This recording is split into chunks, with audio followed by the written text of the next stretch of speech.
Hello everyone, myself Dr. Bharat Singh Meena from Government College Kota.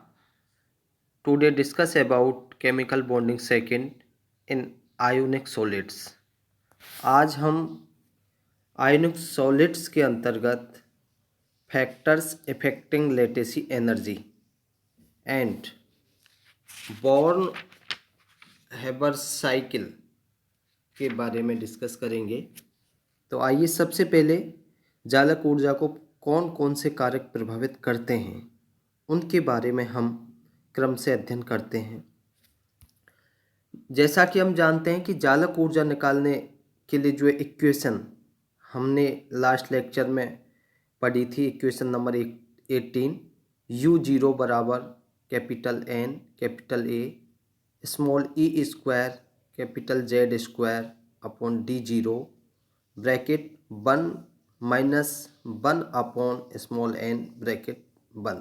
ये हमारी बॉर्नलैंडे equation थी जिससे हम जालक ऊर्जा निकालते हैं। इसमें जो कैपिटल N था वो एवोगाड्रो नंबर और E इलेक्ट्रॉन या आवेश, ये दोनों क्या थे, आपके कांस्टेंट हैं, स्थिरांक हैं, किंतु जो अन्य सभी संख्याएं हैं वो आपकी चेंजेबल हैं। अतः इन सभी के मानों पर जालक ऊर्जा का मान निर्भर करेगा। क्लियर?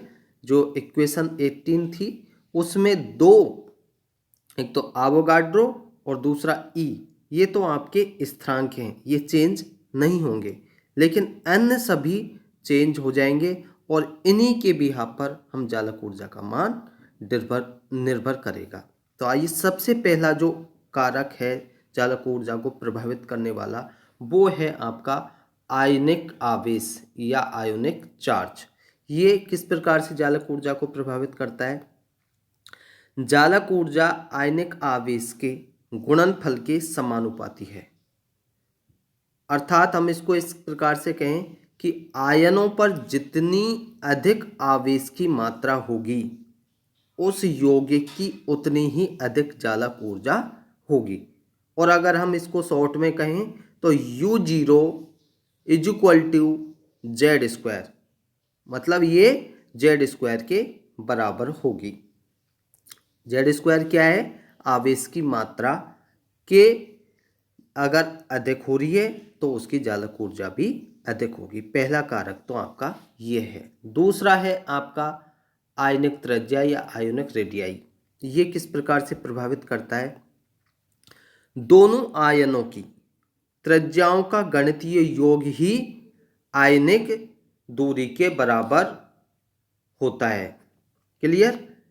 दोनों त्रिज्याओं का योग किसके बराबर होगा? आयनिक दूरी के बराबर होगा। जैसा कि हमने जो समीकरण 18 देखा था उसमें भी आपने D0 देखी और वो उस समीकरण से स्पष्ट हो रहा था कि जालक ऊर्जा जो D है उसके कैसी थी? व्युत्क्रमानुपाती है। अर्थात U0 proportional to reverse proportional to 1 upon D0, अर्थात D के बढ़ने के साथ जालक ऊर्जा का मान कम हो जाएगा। या हम कहें कि आयनिक त्रिज्या के बढ़ने से जालक ऊर्जा का मान कम हो जाएगा।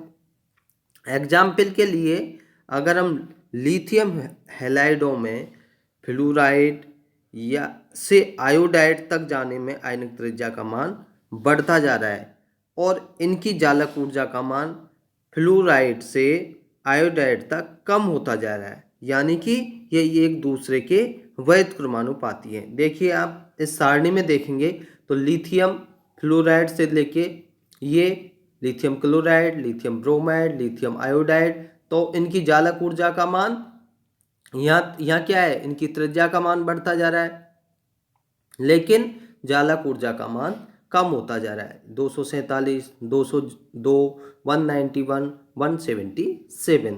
तो ये इसके U0 reverse proportional to 1 upon D0 या कहें D इसके व्युत्क्रमानुपाती हुआ। इसी प्रकार से क्षार धातुओं के फ्लोराइडों की जालक ऊर्जाओं के मान लिथियम से सीजियम तक कम होते जाते हैं, क्योंकि यहाँ धनायन की त्रिज्या का मान लिथियम से सीजियम तक बढ़ता जा रहा है। ठीक है, तो इस प्रकार से आयनिक त्रिज्या का जालक ऊर्जा पर प्रभाव पड़ता है। तीसरा आपका फैक्टर है क्रिस्टल संरचना या मेडुलिंग स्थिरांक, जिसे कहें हम क्रिस्टल स्ट्रक्चर या मेडुलिंग कांस्टेंट।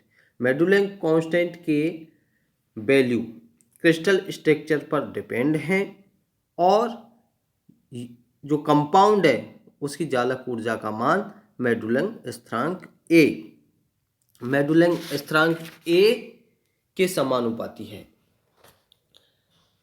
अतः हम इसको कह सकते हैं कि U प्रोपोर्शनल टू A, और हम इसको इस प्रकार से भी कहें कि ऐसी क्रिस्टल संरचना जिसके लिए मेडुलिंग स्थिरांक का मान कम है उसके लिए जालक ऊर्जा का मान भी कम होगा। क्यों? क्योंकि ये मेडुलिंग स्थिरांक A की प्रोपोर्शनल होती है। अगर A बढ़ रहा है तो जालक ऊर्जा बढ़ेगी और A का मान कम हो रहा है तो जालक ऊर्जा का मान भी कम होगा। तो ये आपका थर्ड फैक्टर था। फोर्थ फैक्टर है आपका जो जालक ऊर्जा को प्रभावित करता है, वो है आयनों का इलेक्ट्रॉनिक विन्यास, electronic configuration of the ions. ये किस प्रकार से प्रभावित करता है? जैसा कि आपने देखा, बॉर्न एक्सपोनेंट स्मॉल n का मान इलेक्ट्रॉनिक विन्यास पर निर्भर करता है। आयन में बढ़ते हुए इलेक्ट्रॉनिक विन्यास से n का मान भी बढ़ता जाता है और n के बढ़ते हुए मान के साथ जालक ऊर्जा का मान भी बढ़ता जाएगा, क्योंकि इक्वेशन 18 के अकॉर्डिंग U प्रोपोर्शनल टू किसके है? 1 माइनस 1 अपॉन n, अर्थात n का मान बढ़ने से 1 अपॉन n का मान कम हो जाएगा और 1 माइनस 1 अपॉन n का मान बढ़ जाएगा, अतः जालक ऊर्जा का मान भी बढ़ जाएगा। तो यहाँ आयनों का इलेक्ट्रॉनिक विन्यास किस प्रकार से जालक ऊर्जा को प्रभावित करता है वो आपने इस इक्वेशन के माध्यम से समझा। अब बारी आती है Born Haber cycle. Born Haber cycle क्या है? आप देखिए, बॉर्न हेबर साइकिल को आप अगर इस डायग्राम के माध्यम से देखेंगे तो ये NaCl का एग्जाम्पल लिया हुआ है। इसमें N और ये Cl, NaCl2, यहाँ पर N सॉलिड स्टेट में है और Cl2 गैस स्टेट में है।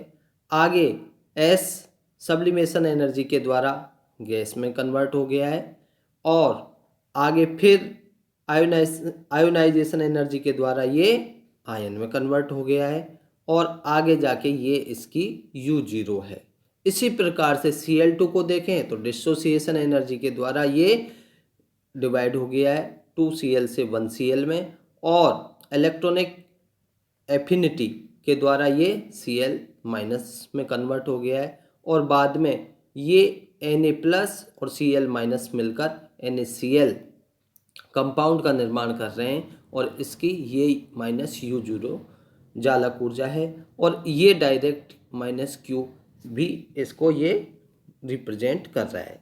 अब हम इसके डिफरेंट पदों के बारे में अध्ययन करेंगे तो आप देखेंगे यहाँ आपके S4 क्या था? ऊर्ध्वपातन ऊर्जा या सब्लिमेशन एनर्जी। I4 आयनन ऊर्जा या आयोनाइजेशन पोटेंशियल। D4 वियोजन ऊर्जा या कहें हम डिसोसिएशन एनर्जी। E4 इलेक्ट्रॉन बंधुता या इलेक्ट्रॉन एफिनिटी। U0 क्या है? आपकी जालक ऊर्जा या लेटिसी एनर्जी। और Q आपका यहाँ पर आपने देखा माइनस Q, तो Q क्या है आपका? अभिक्रिया ऊष्मा, हीट ऑफ फॉर्मेशन। अब इसका आप बॉर्न हेबर साइकिल का गणितीय समीकरण देखेंगे तो क्या होगा? माइनस Q इन सब के बराबर होगा। देखिए यहाँ केवल माइनस Q है और इधर ये जितने भी स्टेप्स हैं उन सब के ये बराबर है। माइनस Q बराबर क्या है? S plus I plus D upon 2 plus bracket minus E bracket बंद plus bracket minus U0, equation number 19। और इसको सॉल्व करें तो क्या इस प्रकार से हम लिख सकते हैं इसको? S plus I plus D upon 2 minus E minus you zero, और अगर इस माइनस क्यू जो अपक्रिया ऊष्मा है इसको भी इधर ले लें तो ये माइनस किस में परिवर्तित हो जाएगा, प्लस में, तो प्लस क्यू बराबर जीरो। तो इस प्रकार से हम इसका जो बॉर्न हेबर साइकिल थी उसके ये डिफरेंट स्टेप्स हैं उनके बारे में ये बताता है। और बॉर्न हेबर क्या क्या करता है, ये बॉर्न हेबर चक्र किसी आयनिक यौगिक के बनने की ऊर्जा, तत्वों के आयनन विभव, इलेक्ट्रॉन बंधुता, वाष्पन तथा वियोजन ऊर्जा एवं जालक ऊर्जा में एक रिलेशन बताने वाला थर्मोडायनेमिक साइकिल है। और इसके अकॉर्डिंग किसी अभिकर्मक से उत्पाद बनने में ऊर्जा परिवर्तन सदैव समान रहता है, अब क्रिया चाहे किसी भी पद द्वारा कंप्लीट होती हो। और दूसरा देखें तो पूरे अगर साइकिल में देखेंगे तो पूरे चक्रीय पथ में जो कुल ऊर्जा परिवर्तन है वो सदैव शून्य होता है। यहाँ पर हम NaCl के एग्जाम्पल के माध्यम से हमने ये डायग्राम देखा, इस साइकिल में देखा, तो ये पूरा जो उसका परिवर्तन है वो कैसा हुआ, जीरो। अब हम इसके NaCl के लिए बॉर्न हेबर साइकिल के जो स्टेप्स हैं उसका डिटेल से डिस्कस करें तो इसमें सबसे पहले देखिए आप NaCl सोडियम परमाणुओं का पृथक होना, सेपरेशन ऑफ सोडियम एटम्स, किस प्रकार से पृथक हो रहे हैं आपने इस साइकिल में भी देखा था। सोडियम धातु में ये Na सॉलिड स्टेट में है, तो सोडियम धातु में परमाणु धात्विक बंध द्वारा जुड़े रहते हैं। सर्वप्रथम इन्हें क्या करते हैं हम, सब्लिमेशन एनर्जी के द्वारा गैसीय अवस्था में लाया जाता है, और इसके लिए दी गई ऊर्जा को हम क्या कहते हैं, सब्लिमेशन एनर्जी या ऊर्ध्वपातन ऊर्जा कहते हैं। और सोडियम धातु के लिए इसकी जो वैल्यू आती है वो 26 किलो कैलोरी प्रति मोल होती है। देखिए इस इक्वेशन के माध्यम से ये Na सॉलिड स्टेट में है, प्लस ये इसकी सब्लिमेशन एनर्जी इसको दी गई, और वो किस में परिवर्तित हो गया, ऊर्ध्वपातन ऊर्जा के द्वारा गैस स्टेट में, Na गैस। दूसरा स्टेप में आपने देखा सोडियम धनायनों का बनना, आपने डायग्राम में ध्यान से देखा होगा।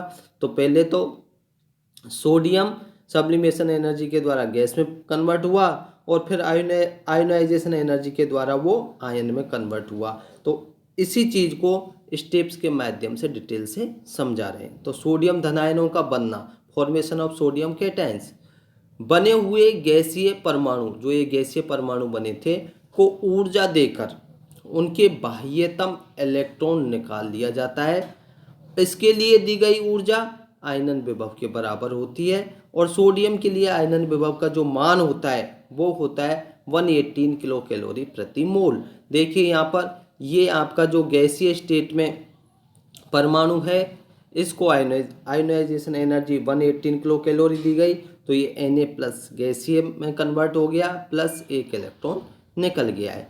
फिर बारी आती है क्लोरीन परमाणुओं का बनना। क्लोरीन परमाणुओं के बनने के लिए जब क्लोरीन के अणु को आपने देखा था वहाँ 1/2 Cl2 था, तो उस अणु के रूप में है, अणु को वियोजन ऊर्जा दी जाती है तो 2 क्लोरीन परमाणु बनते हैं। और क्लोरीन का एक परमाणु प्राप्त करने के लिए इसकी आधी ऊर्जा की आवश्यकता होती है, इसलिए लिखा हुआ है D/2। तो वियोजन की ऊर्जा टोटल कितनी है, 57.8 किलो कैलोरी प्रति मोल। तो यहाँ पर कितनी देने की आवश्यकता है, 28.9 किलो कैलोरी, और ये Cl गैस में वियोजित हो जाता है। इसी प्रकार से क्लोरीन ऋणायनों का बनना, फॉर्मेशन ऑफ क्लोरीन एनायंस, जब क्लोरीन का एक गैसीय परमाणु एक इलेक्ट्रॉन को ग्रहण करता है, यहाँ ये गैसीय स्टेट में है, ये एक इलेक्ट्रॉन को ग्रहण करेगा तो क्या होगा, वो क्लोराइड आयन में परिवर्तित हो जाता है, क्योंकि इस पर कौन सा चार्ज आ जाएगा, क्लोरीन पर Cl माइनस। और इस प्रोसेस में ऊर्जा निकलती है जो कौन सी ऊर्जा कहलाएगी, आपकी इलेक्ट्रॉन बंधुता। और क्लोरीन के लिए जो इलेक्ट्रॉन बंधुता का मान होगा वो होगा 90.7 किलो कैलोरी प्रति मोल। इसी प्रकार से अब लास्ट में देखिए आप सोडियम क्लोराइड आयन युग्मों का बनना, formation of sodium chloride ion pairs. जब विपरीत आवेशित सोडियम क्लोराइड आयन एक दूसरे को अट्रैक्ट करके एक आयन युग्म बनाते हैं और क्रिस्टल जालक में एक विशेष व्यवस्था प्राप्त करते हैं, तो सिस्टम कैसा हो जाएगा आपका, स्टेबल हो जाएगा और इस प्रोसेस में कुछ एनर्जी निकलेगी जिसे जालक ऊर्जा कहते हैं। सोडियम क्लोराइड के लिए जालक ऊर्जा का जो मान आएगा वो 180.4 किलो कैलोरी प्रति मोल होगा। आप देखिए Na plus plus Cl minus NaCl minus gas U0 कितना है 180.4 किलो कैलोरी प्रति मोल। इस प्रकार कुल जो रिएक्शन में एनर्जी 5 पदों के योग से प्राप्त होती है वो -Q बराबर, जैसा कि हमने अभी उस साइकिल के बाद में ये इक्वेशन देखी थी, -Q बराबर किसके होता है S plus D/2 plus I minus E minus U0। तो इन सबको अगर इनकी एनर्जीज की वैल्यूज को हम रख दें तो 26 प्लस 28.9 प्लस 118 माइनस 19.7 माइनस 180.4, तो ये आएगा -Q बराबर कितना हो गया -98.2 और Q बराबर क्या हो जाएगा 98.2 किलो कैलोरी प्रति मोल। तो इससे ये प्रूफ हो रहा है कि प्रयोग द्वारा सोडियम धातु और क्लोरीन गैस की जो अपक्रिया ऊष्मा है वो 98.2 किलो कैलोरी प्रति मोल ही प्राप्त होती है। अब आप देखिए sodium S plus 1/2 Cl2 gas, तो NaCl प्लस Q और Q बराबर कितना है आपका 98.2 किलो कैलोरी प्रति मोल। इन सभी ऊर्जाओं के मान SI प्रणाली में किस प्रकार से होंगे, S का होगा 108.8 kJ प्रति मोल, D का होगा 241.8 kJ प्रति मोल, U0 का 754.8 kJ प्रति मोल। इसी प्रकार से I और E का होगा और इन सब के वैल्यूज अगर इस इक्वेशन में रख दें -Q बराबर S plus D/2 plus I minus E minus E0, तो जो Q की वैल्यू आएगी वो आएगी -410.9 kJ प्रति मोल। तो इस प्रकार से आप इन सभी के वैल्यूज निकाल सकते हैं। अब बात आती है कि इनके बॉर्न हेबर्ट साइकिल के क्या क्या उपयोग हैं ये हम नेक्स्ट लेक्चर में डिस्कस करेंगे। Thank you.